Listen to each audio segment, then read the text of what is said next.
элимдин ден соолугу үчүн бул саламат. Саламат клуб. Элимдин ден соолугу үчүн. Ден соолугу үчүн. Ден соолугу үчүн.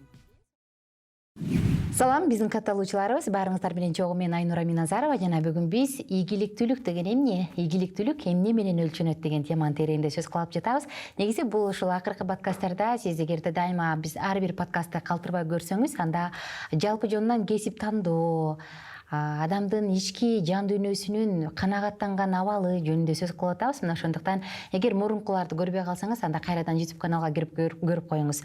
Ал эми бүгүн ушул ийгиликтүүлүк деген эмне деген теманын тегерегинде сөз кылыш үчүн биздин коногубуз бар. Психолог жана журналист Светлана Шералиева. Саламатсызбы? Саламатчылык. Света эжеке, анда биринчи эле суроом ошо. Сиз өзүңүздү ийгиликтүүмүн деп эсептейсизби? Мен өзүмдү бактылуумун деп эсептейм. Баягы ийгиликтүүлүктүн, бакыттын экөө байланыш мен үчүн бул байланыштуу эле нерсе да. Экөөнү мен бөлбөйм деле. Себеби Кудайга шүгүр, баягы жашым өтсө деле өзүмдүн кесибимди алмаштырганга, атайын ошо өзүм ичимен баягы канааттандырылып, абдан мындай жаккан кесипке ээ болдум да. Баягы иштеген жумушум жагат, балдарым бар, баардыгы мындай тилегей тегиз дегендей нерсе бар да. Ошондуктан бактылуумун, ийгиликтүүмүн деп айтсам болот. Сиз жашым өтсө десеңиз, мен 60 жаштагы апанын жанында отургандай айтасыз го. Жапжашсыз го али. Ооба. Бул нерсе мен эмнени айткым келип атат? Баягы биз көп учурда кесипти бир тандагандан кийин өмүр бою ошол бир жумушта иштедим, 20 жыл, 30 жыл бою иштедим деп баягы кээде сүйүнүп, сыймыктанып айтабыз го. Бул деле туура нерсе. Мен баягы жашым өттү деген эмне себептен аны айттым? Экинчи кесибиме баягы 35 жашымда келдим да. Баягы бул учурда ал кезде эми уже түптөлүп калган жерде иштешет го көбү. Мен ошо 35 жашта барып кайсы бир башка кесипке ээ болгонго аракет кылып, аны теориядан практикага аттандырып, ошол нерсе мен үчүн азыр эстесем оор эле болуптур. Себеби коркуу сезимдер көп болчу да. Канчалык жакшы психолог боло алам, чындыгында эле боло аламбы? Баягы адам психологко жөн эле келбейт да. Жан дүйнөсү ооруп келет. Ошо жан дүйнөсү ооруп келсе, ошол дааратын айыктыра аламбы деген көп баягы убагында өзүнчө бир эмелер болду, коркуу сезимдер. Бирок кичине менен баягы практика аркылуу, жасаган кадамдар аркылуу кетип калды да. Ошо мен бир нече психолог тааныштарым бар, анан айтып калышат да. Жеңил формага, башка формага өтө баштадым, мондай кыла баштадым. Анткени бирөөнүн баягы арыз муңун, бирөөнүн кыйынчылыктарын угуп мээмен чыгара албай калып атам деген бир кандай десем, профессионалдык бир кризис го дейм. Бул ушундай деп айтышат го. Сизде кандай, мындай байкалбайбы мындай нерсе? Кудайга шүгүр байкалбайт. Эмне себептен? Менин оюм боюнча баягы мен азыр деле окуп атам да. Москвада бир психолог бар, ошонун академиясы бар. Анын ошо окуткан ыкмалары бир аз башкачараак да. Ал баягы адам дарты менен келгенде, ал адам жөн эле келген жок сага. Демек сенде да ошол дарт бар дейт да.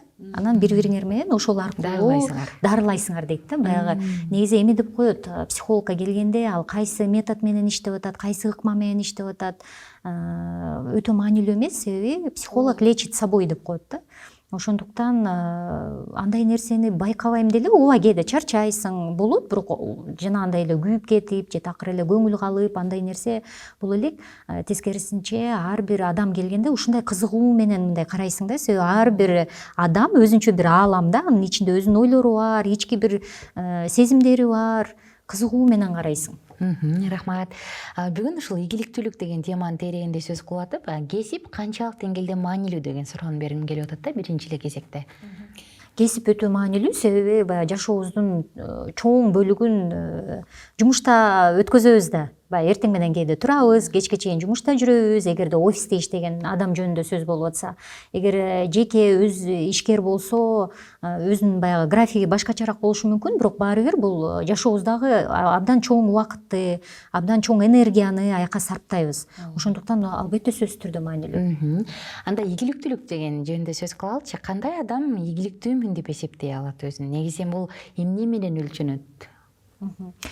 ар бир адамдын өзүнүн баягы критерийлери бар болуш керек да. Мүмкүн кайсы бир адам үчүн баягы тапкан акчасы маанилүү болушу мүмкүн.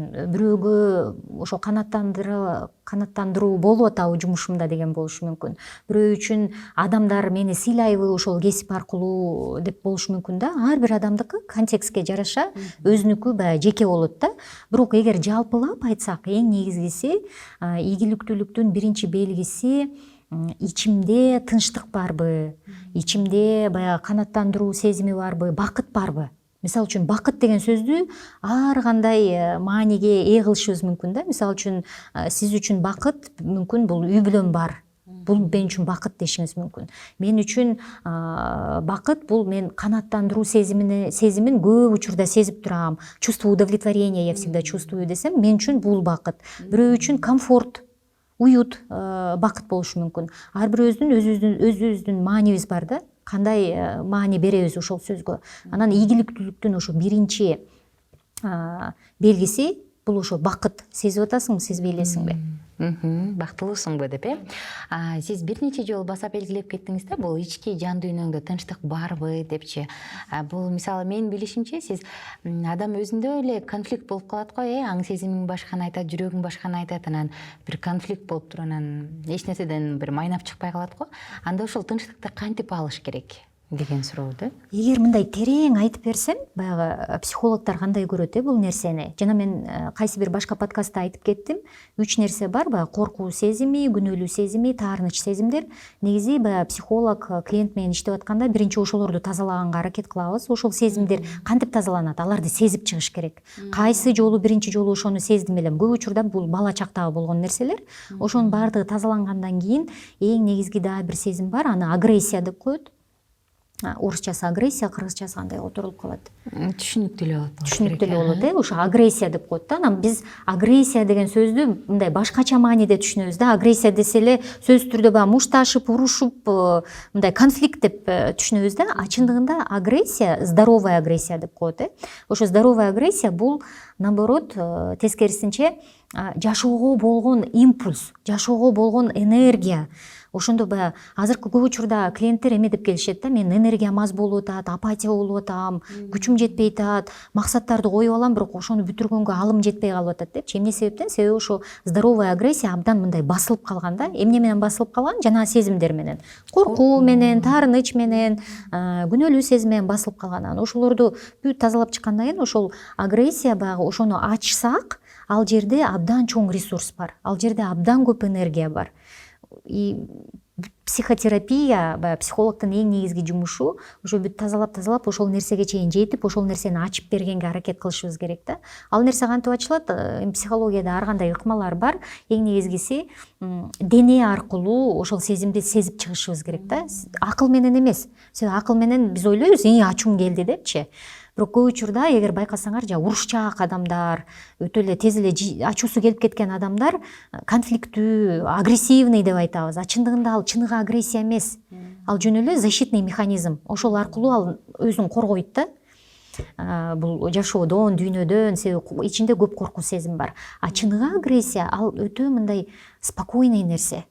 Өтө мындай тынчтык дегеним ошол да, баягы ичимде ушунчалык энергия, ушунчалык импульс, ушунчалык күч бар, и баягы койгон максаттарымды оңой кадамдар менен баягы кете берем деген нерсе да. Убактыбыз абдан аз калыптыр. Менде дагы бир суроо бар эле да. Жогоруда сөз кылып атканда сиз бир нече жолу айта кеттиңиз да, бул адам баалуу нерсени, өзү жетишкен нерсенин баасын кетирип коет, обесценивать этип коет. Ошондо өзүн ийгиликсиз сезет депчи. Ушул нерсени анда кантип оңдош керек? Кыскача бир 2-3 сөз менен жооп бере аласызбы? Убактыбыз аз калыптыр, анан биз жыйынтыктайлык. Биринчиси баягы өзүн салыштырып көрүш керек. Мындан 5 жыл мурун кандай болчумун? Ошондо баягы көрөт да реалдуу фактыларды. Биринчиси. Экинчиси өзү эстеп көрүш керек да, ким мени ушундай сөздөр менен урушчу, ким мага ушундай мааниде сөздөрдү айтчу, каяктан келди? Көп учурларда бул ата энебиз, чоң ата, чоң апабыз. Ошондо адам түшүнсө болот да, бул негизи менин сөздөрүм эмес экен, кичинекей кезимде бала чагамда мага айтышчу экен. Бул жерде баягы өтө маанилүү нерсе, ата эне, чоң ата, чоң апа күнөөлүү эмес. күнөөлүү эмес, ата эне эч качан күнөөлүү эмес, себеби алар болушунча ошол аркылуу өзүнүн сүйүүсүн билдирген да. Биз чоңойгондо, чоң 18 жаштан ашкандан кийин өзүбүз түшүнүшүбүз керек. Эми ал кезде ошондой тартип болгон, ошон үчүн алар мага ошондой сөздү айтчу. Мен азыр чоңмун, мен башкача мамиле кылсам болот деп, эң негизгиси жоопкерчиликти өзүнө алыш керек. Себеби биз жоопкерчиликти дайыма бирөөгө мындай артып салганга аракет кылабыз да. Рахмат. Достор, биздин сааттарыбыз дагы соңуна келди. Бул мүнөттөрдө мен ойлойм ар бир катталуучубуз өзүнө керектүү нерсе алды деп. Анан жогоруда биздин эжекебиз айткандай, адам өзүн туура баалаганда, адам өзүндө конфликт болбогондо биз сөзсүз түрдө бактылуу болобуз. Ал эми бактылуулук бул ийгиликтүүлүктүн ачкычы. Ошондуктан баарыңыздар бактылуу болуңуздар. Сизге эркин микрофон, коштошуп алалык. Урматтуу катталуучулар, эң негизгиси өзүңөрдү баалаганга аракет кылгыла. Бул баягы жашоонун түпкү маңызы болуш керек да. Себеби ошол аркылуу силер ийгиликке да жетесиңер, жакшы мамилеге да жетесиңер, чоң акчага да жетесиңер. Баягы өзүңөргө терең карап, өзүмдү мен жакшы көрөмбү, өзүмө кандай мамиле кылып атам деп ой жүгүртүү жүргүзүп көргөнгө аракет кылсаңар, себеби бул нерсенин абдан жакшы нерсеси бар. Эгерде силер өзүңөргө жакшы мамиле кылып атсаңар, демек силер башка адамга да жакшы мамиле кылганга да дарманыңар жетет. Эгер өзүңөргө жакшы сөздөрдү айтып атсаңар, демек башка адамга да жакшы сөздү сөзсүз түрдө айтасыңар. Рахмат. Чоң рахмат келип бергениңиз үчүн. Буюрса дагы алдыда жолугушуулар болот деп ишенем. Достор, анда суроолор болсо, сунуштар болсо, биздин эжекебиз коногубуз менен байланышыңыз келсе, ылдый жакка комментарий жазыңыз. Баарыңыздарга көңүлдүү күн. Бул саламат элимдин ден соолугу үчүн бул саламат. Саламат клуб. Элимдин ден соолугу үчүн.